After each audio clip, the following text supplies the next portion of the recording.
Exciting times, people. Welcome to another episode of FPL Tips on TepTV. I remain your host, Shegun, and I'll be walking you through all of the super tips that we have for this weekend.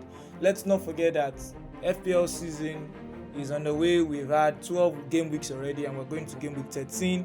And we look forward to getting high in those FPL rankings very soon. By game week 17, we'll be having the FPL Cup. So you want to try as much as possible to be among the top 1 million players in the world. Now let's quickly go straight to the tips. The first tip is Chiwell injured. Of course, we know that Ben Chiwell is injured. He got that injury in the midweek Champions League between Chelsea and Juventus, and Chelsea also plays United this weekend. Of course, that's not to say that United is currently playing so fantastic at the moment. Yeah, I know they got a win against Villarreal, but at the moment United are in shambles, and I would not also bank on the defense of Manchester United. Having said that, let's not forget that United also possess somebody who is actually very good in attack, the king himself, Cristiano Ronaldo. So I would not also completely assume that Chelsea is going to have it all smooth and dry with respect to clean sheets this weekend. Having said that, Ben Chiwell is injured. Some persons are saying he's possibly out for the entire season. Some are saying he's out for some couple of months. Whether he's out for some couple of days or some couple of weeks, it's almost certain that he's not playing against United this weekend. And the United fixture is also a terrible fixture anyways.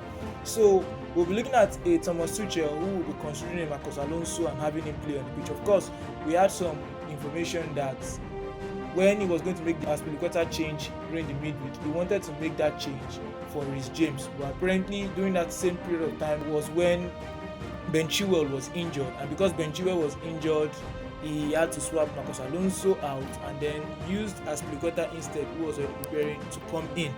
Of course, I heard also that he had to apologize to Marcos Alonso, saying that he would have brought him on, but because he wanted to use Aspilicueta for his James, and then Chiwell got injured, so all those nonsense things as you would guess. So, but major thing is we understand that there are 4 possible candidates to replace Ben Chiwell. The first candidate, of course, is Trent Alexander-Arnold from Liverpool. That's if you don't have him. Next candidate is João Cancelo from Man City if you don't have him. Third candidate is Reece James, who is also from Chelsea if you don't have him. And the fourth candidate is his direct replacement in person of Marcos Alonso. Let's not forget that Marcos Alonso is very attacking and will still also be able to deliver as many points, if not more, than Ben Chiwell. So he's also a very good option. And he's cheaper. Of course. We love cheaper players for better points in FPL. So quickly we'll go to the second tip. Jota injured. Now here is more or less like a question. Of course, for the Ben Chiwell situation, we understand that he's injured, and depending on whatever happens, I don't see him playing this weekend. But for the case of Jota looks more like a player likely to start against Southampton. I will be shocked and surprised myself if Jota does not start that game against Southampton at Anfield. So because we know Jota is partially having that yellow arrow at the moment, it doesn't exactly mean that we should be rushing now to send Jota out. And if you're someone who has Jota at the moment, I would advise you to keep him. And if you're possibly considering whether to get Jota or not get Jota, I would like you to know that Firmino is out for some couple of weeks, will not be back soon. And even if Firmino gets back, say late December, Salah and Mane will be going for the African Cup of Nations in January. So it means that on the long run, at least for the next 2.5 months, 3 months, Jota would likely be starting most of Liverpool matches, if not all of them. So judging by that fact, if you're looking at getting in Jota, I'll say you get him now that he's still cheaper. He's 7.5. Recently his price rose to 7.7 or 7.8 before he came down back to 7.5. So if you're trying to get him, it's best to get him now before those points and those extra price rise on Diogo Jota. So the next tip for this weekend is 2 Liverpool attackers or 2 Liverpool defenders. Yeah, of course, we know that Salah is nailed on. Everybody is expected to have Salah at the moment. Though we have, I think, close to 70% or more than 70% of the players in the world have Salah in their teams. That's outrageous, insane, and I don't think that has ever been recorded in the history of FPL. But I'm wondering what the remaining 30% are doing. The remaining 30% persons are doing actually. Nevertheless, although Salah is nailed on, we're asking ourselves a question that, of course, for some of us, Trent Alexander-Arnold is also nailed on. We're now looking at it, should we double in the defense or should we double in the attack? Now, last weekend, Tsimikas played last weekend and it was quite good. Robertson didn't get a chance because, of course, he came back injured. And so we're having questions like, should we go for Tsimikas, who is cheap, 4 million thereabouts, or should we go for a second Liverpool attacker? I would like you to just understand some few stats that at the moment, Liverpool is the best attacking team in the entire league. Liverpool currently has so many goals scored. Of course, they concede quite a number of incredible goals, which we don't expect from a Liverpool team, but it's currently happening. But at the moment, they are firing on all cylinders. In the entire season, both in the Premier League, in the Champions League, and in the Carling Cup, and whatever qualifier match they might have played, it is only in one particular match that Liverpool has failed to score more than once, and that was against Chelsea at Anfield, where they played a 1-1 draw. So every single game that Liverpool has played this season, they have scored at least 2 goals or more. Even in the only game they lost this season, which was against West Ham, West Ham beat them 3-2, so they even scored 2 goals in that match. So if you're looking at who to get, whether an extra Liverpool defender or an extra Liverpool attacker, I would sincerely advise you to get an extra Liverpool attacker. Now you have 2 options, of course, either you go for Mane or you go for Jota. If you're looking at the person that could easily represent your premium striker, then you're possibly looking at Mane, because I can also tell you that he's almost guaranteed, he's currently in form and is guaranteed to score almost every single time. But judging by the fact that Firmino is injured and Jota is going to be having some minutes, then if you're looking at the price together with the returns, Jota looks like the best bargain. So quickly we go to our 4th tip. Our 4th tip for this weekend is the Foden problem. The Foden problem. Yeah, the Foden problem is a big problem for us. So for so many of us, we brought in Foden after he had that 18-point haul against, I think, Brighton, where Man City won 4-1. And then, we brought in Foden. He has not exactly been delivering since then. I think last weekend he gave us just a single point, and there's this yellow arrow showing that he is partially injured. Well, of course, I don't have Foden in my team, and Foden is actually a good player. He looks nailed on for Guardiola at the moment. He looks nailed on for Guardiola, and he looks likely to play a lot of minutes. So especially because of the issue between Guardiola and Sterling at the moment, so it means that Foden should get a lot of game time, whether he's playing on the wing or he's playing centrally. However, if you're looking at switching away from Foden, the obvious replacement I'll be asking you to get within the same Man City squad will be Bernardo Silva. At the moment, I can confidently tell you that Bernardo Silva and João Cancelo have been the best players in Manchester City all through this entire season. For João Cancelo, he has hardly missed any minutes, and for Bernardo Silva, he has scored the most important goals that Man City have needed at each and every game they have played this season, especially when they are not firing. Usually when the Grealish, who was bought for 100 million, is not firing. De Bruyne, not exactly consistent at the moment. I think he's injured as well. Of course, there have been a silver lining with the case of Jesus, but Bernardo Silva is your likely option. We go to the tip number 5. Tip number 5 is a very strange tip, and the tip says which striker to buy. Which striker to buy? I can tell you confidently at the moment, if you have been following FPL and you're a lover of FPL, you will discover that a lot of the strikers have not been delivering as we expect. Currently at the moment, of course, City don't have any striker. Jesus, who is their striker, plays on the wing. Then for Liverpool's only striker, Roberto Firmino, is actually injured. Then, of course, when we go to Chelsea also had Lukaku and Werner injured, but both are back. So it means that those top 3 teams have been playing without a striker. West Ham, who is 4th on the table, has a striker in Mikel Antonio, who has not scored in the last 3 game weeks or thereabout.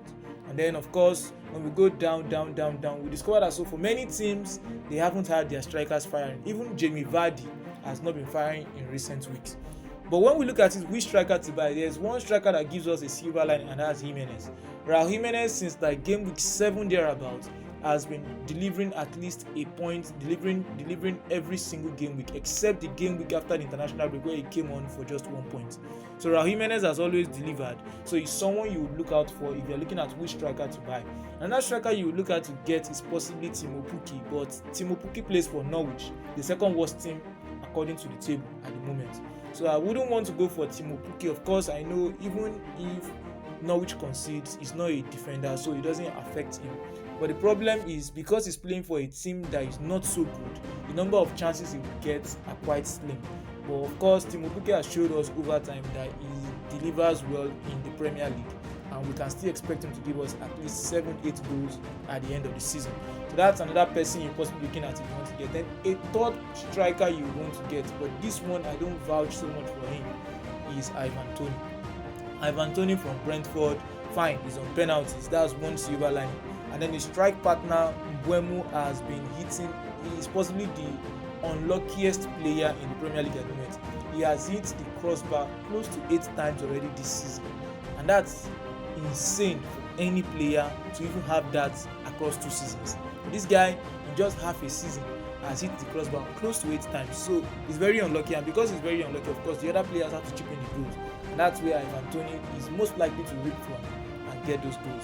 But that being said, at the moment he's not delivering so much goals. So if you're going to be looking at a striker, you're possibly looking at Jimenez, you're looking at Kuki. Then another striker that you're looking at is possibly Oli Watkins in Aston Villa. Yeah, Steven Gerrard is now the new manager, and the new manager bounce and everything. So he's also another option, but I would not consider that. I'll put him at a wait and see for now.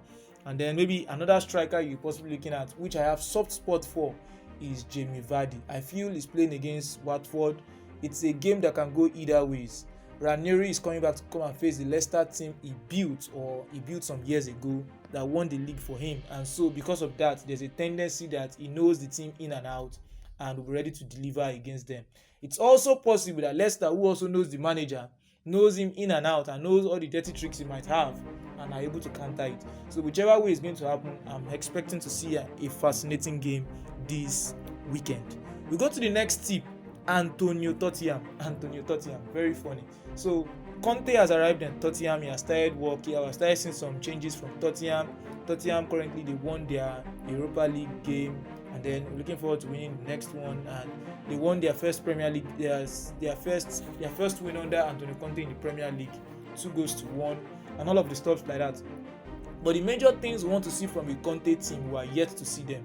What are the 3 major things we want to see? We've seen one of them. The one we want to see is I want to see Harry Kane and Son among the goals. We want to see Harry Kane and Son among the goals, but at the moment we are still yet to see that in the Premier League. Number 2 is that we want to see Reguilon, and we want to see the other wing back delivering some assists and some goals. Of course, Reguilon was able to score in the last weekend, so that shows that at least that place is working. And the third part is we want to start seeing some clean sheets. In their first match, they were very defensive. They kept the clean sheets, but they didn't score any goal. In the last match, they conceded, but at least they scored 2 goals. So we're looking at seeing the mixture of all these things. So if you are going to be asking me, should I go for Kane, should I go for Son, I will still be skeptical about Kane and Son. I have a friend who actually captained Son last weekend, and Son did not deliver anything. But if you're going to be looking at someone to pick from Tottenham at the moment, I'll possibly going for Reguilon. The reason why I'm going for Reguilon is because Antonio Conte is there. No matter how terrible the defense is, they would still get some clean sheets, and that bids well for him as a defender. Also, judging for the fact that because now they're going to be very attacking, he's going to get some goals and some assists. So it means that every match you should get an average of say 5 points, which is good enough for his price tag. Then we go to the 7th tip for the weekend, which is the best captain this weekend. Now, it was before that we would of course target any team playing against Norwich. Before, we always target any team playing against Norwich and look at it. That's where we should get our captain for that weekend. But Norwich gradually have improved, and now with the new manager Dean Smith, I think they have tightened up a little bit, not exactly, but a little bit, and they look likely to at least keep people away from their goalposts, not having the way they considered 7 against Chelsea, the way they considered 5 against Manchester City, the way they considered 3 against Liverpool. When you combine all of that together, that's a total of 15 goals with no reply against the top 3 teams in the league. So that was very bad from Norwich, but now I think they've improved a little bit. So looking at this game week, if you're looking at captaining somebody outside of Liverpool, then you're possibly looking at, like I mentioned, Jimenez is playing against Norwich too. It will be like as if we are targeting a team playing against Norwich, but I feel Jimenez is good at the moment. He has been delivering every single game week, and he should still deliver points this weekend. Then Vardy also plays Watford, which is a difficult one to call, just like I explained, but I feel that if you can take the risk, Vardy could deliver some points, and sometimes when Vardy scores, he scores big, so you could get the benefit from that. And another differential captain you're possibly looking at is Smith Rowe. Arsenal plays Newcastle on Saturday morning, and I still feel it's an opportunity where Smith Rowe can continue the form. Of course, I didn't expect anything from them against Liverpool because we were coming to Anfield to come and play against a team that has always beaten them for 3, for 4 in the past 4-5 years. So I wasn't expecting anything special from Arsenal. But I feel that this weekend against Newcastle is still shipping in goals, even though they got Edwin, because Edwin is not a defensive manager, he's an attacking manager. They had a defensive manager before and they were still conceding goals. Now that they have an attacking manager, I still feel they will still concede goals at least until January before they can spend the big money that they have, because we know that Newcastle is the richest club in the world at the moment. So judging by that, nevertheless, I will still say that you'll be so insane and crazy if you're not going with Mohamed Salah this weekend. Salah plays at Anfield, plays against Southampton.